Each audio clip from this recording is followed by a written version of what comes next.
Bonjour, mes bons amis, comment allez-vous? J'ai eu quelques petits problèmes de mon côté. Il y a 2 mois à peu près, ma montre s'arrête. Montre à 10 euros. Et une nouvelle pile s'avère inopérante. Bon, il suffit de la remplacer. Le mois dernier, mon smartphone refuse de reconnaître la carte SIM. Bon, je ne peux pas rester sans téléphone, car il me faut être toujours joignable. Heureusement, j'ai pu transférer la carte SIM sur un vieux GSM antique gardé au fond d'un tiroir, en espérant mieux plus tard. Voici 3 semaines, mon imprimante refuse obstinément de fonctionner. Et j'ai eu beau réinstaller les pilotes et tout, rien à faire. Sûrement l'obsolescence programmée. Il a fallu que je commande par Internet une nouvelle imprimante, les files devant les magasins étant ce qu'elles sont en ce moment.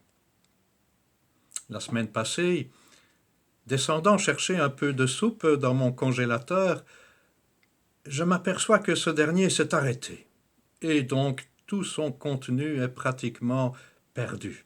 Ah, zut! Et lundi matin, mon ordinateur, qui faisait depuis un bout de temps un bruit bizarre, a décidé de ne plus s'allumer. Pas de chance. Rendant visite chez un informaticien, on me confirme que c'est un crash du BIOS et que Windows est en berne. Peu de chance de récupérer quelque chose. Mes archives se sont envolées. Et évidemment, plus d'Internet. Et là, c'est la grosse tuile. Et me voilà courant partout pour essayer de trouver un ordinateur de remplacement afin de pouvoir travailler. Et tout ça quelques jours avant Noël. Ah, zut et rezut. Évidemment, tous les magasins sont en rupture de stock. La demande d'ordinateurs pour le télétravail est énorme en ce moment. Ah, Saint-Antoine, aidez-nous. Et ouf, j'en trouve enfin un ordinateur d'exposition à un prix abordable. Mais quelle complication. Il a fallu tout reconfigurer. Tout cela, mes amis, m'a fait réfléchir. En lien d'ailleurs avec la parole de ce jour.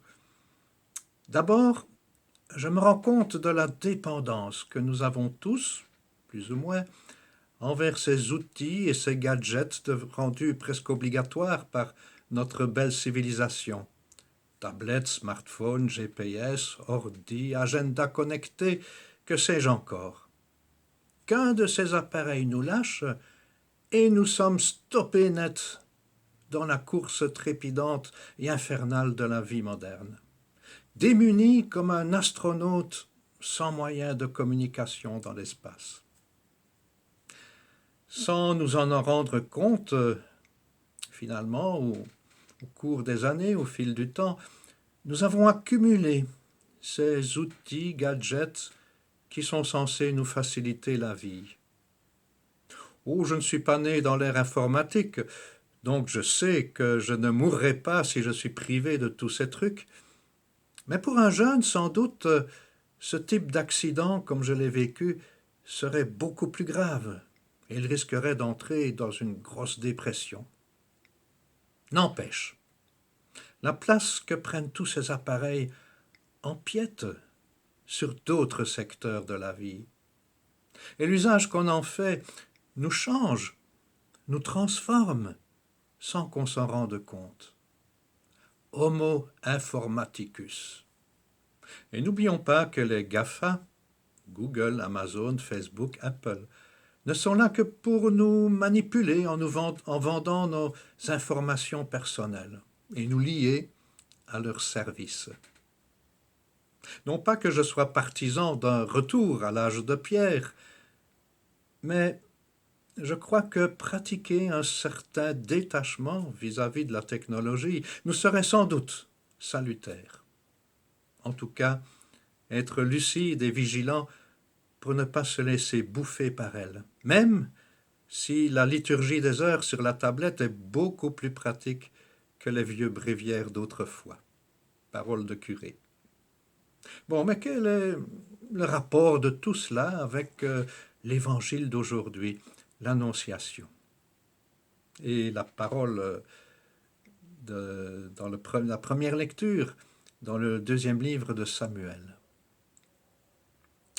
Dieu dit à David, « C'est moi qui te bâtirai une maison. » David est arrivé au bout de son succès. Il est roi.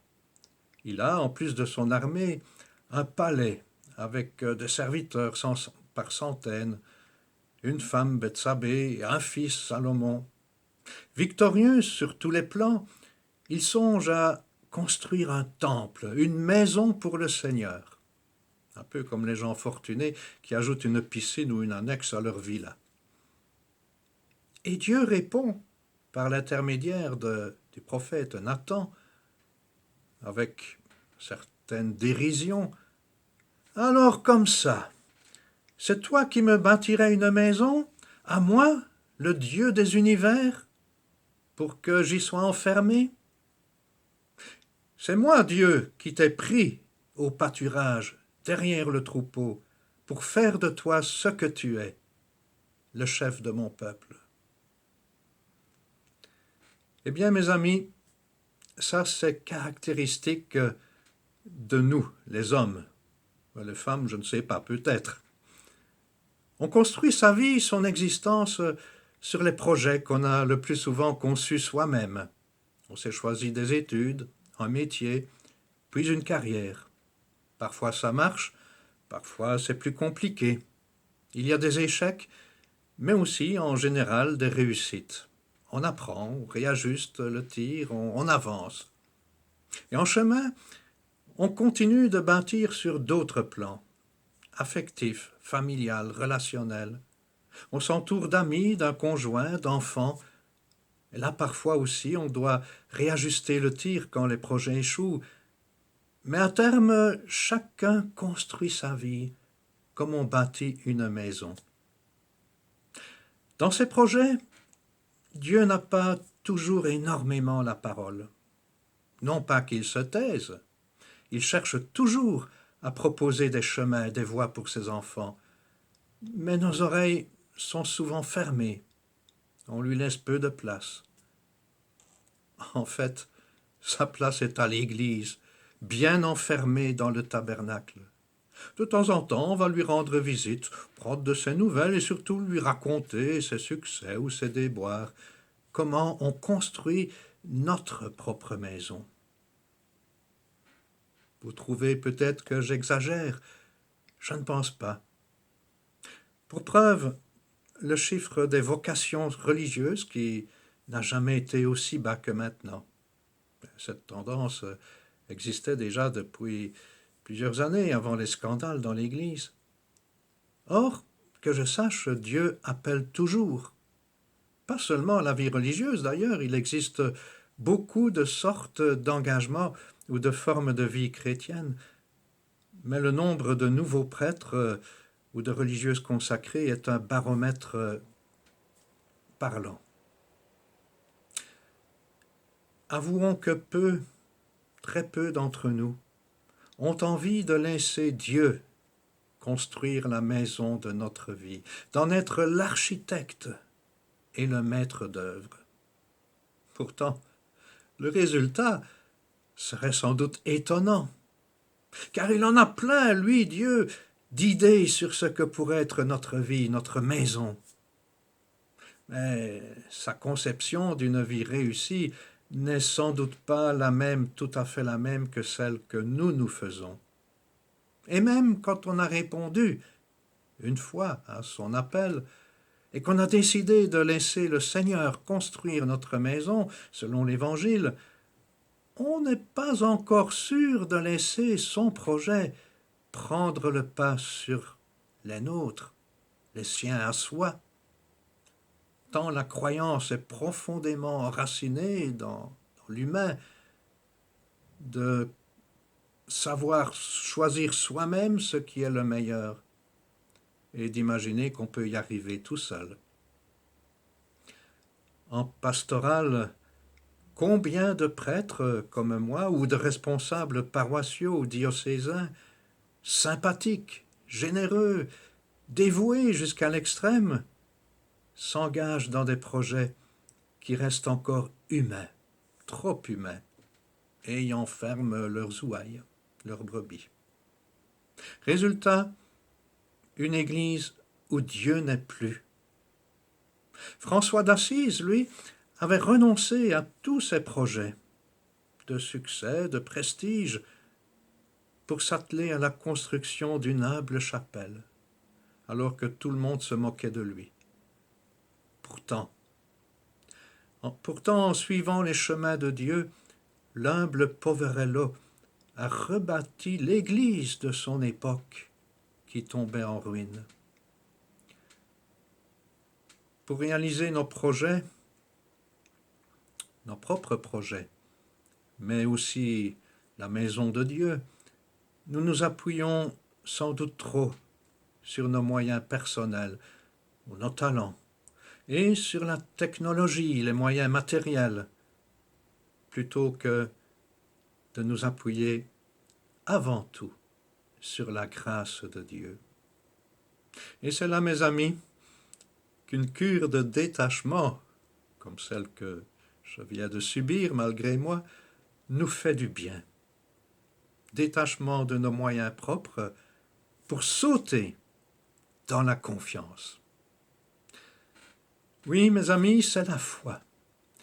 Et rien que la foi dans la puissance de Dieu qui se déploie dans nos propres vies, quand nous le laissons faire, c'est la foi qui nous permet de réaliser de grandes choses, si nous voulons bien qu'il construise lui-même notre maison, qui est aussi la sienne.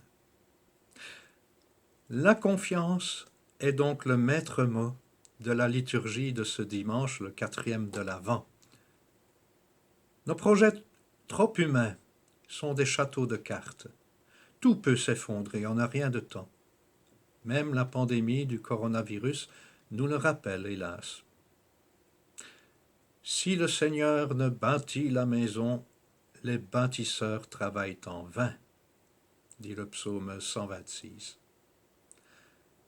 Et Saint Matthieu nous rappelle dans son évangile, au chapitre 7, versets 24 et suivants, un homme insensé qui a construit sa maison sur le sable, lorsque la tempête est arrivée, eh bien la maison s'est écroulée et son écroulement a été complet.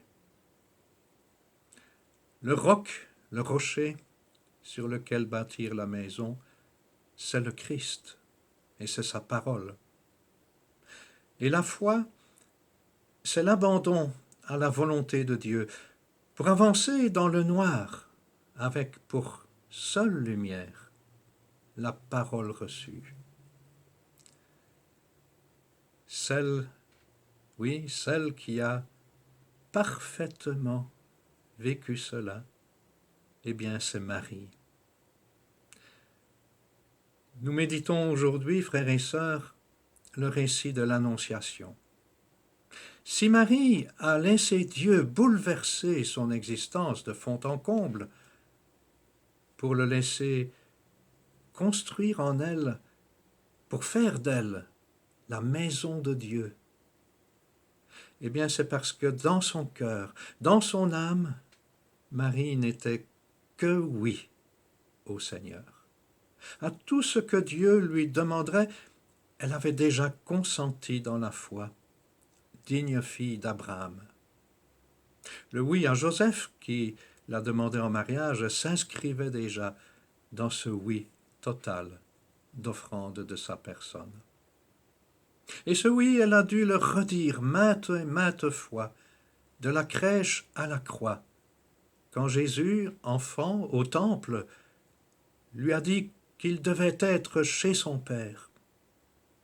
Ou bien quand il a répondu plus tard à sa mère qui le cherchait encore, « Ma mère, mes frères, ce sont ceux qui font la volonté de Dieu, la volonté de mon Père qui est aux cieux. » Femme, voici ton fils, voici ta mère, dit encore Jésus, en la confiant à Jean au pied de la croix. Et Marie laisse chaque jour le projet de Dieu se réaliser en elle, par elle. Aujourd'hui encore, elle le fait, car en la priant, elle nous apprend à faire de nos chemins des chemins de foi. Elle nous est donnée aujourd'hui en modèle pour nous apprendre à dire comme elle, oui, à la Dieu qui nous et à lui abandonner nos projets pour accueillir le sien, celui de Dieu sur nous.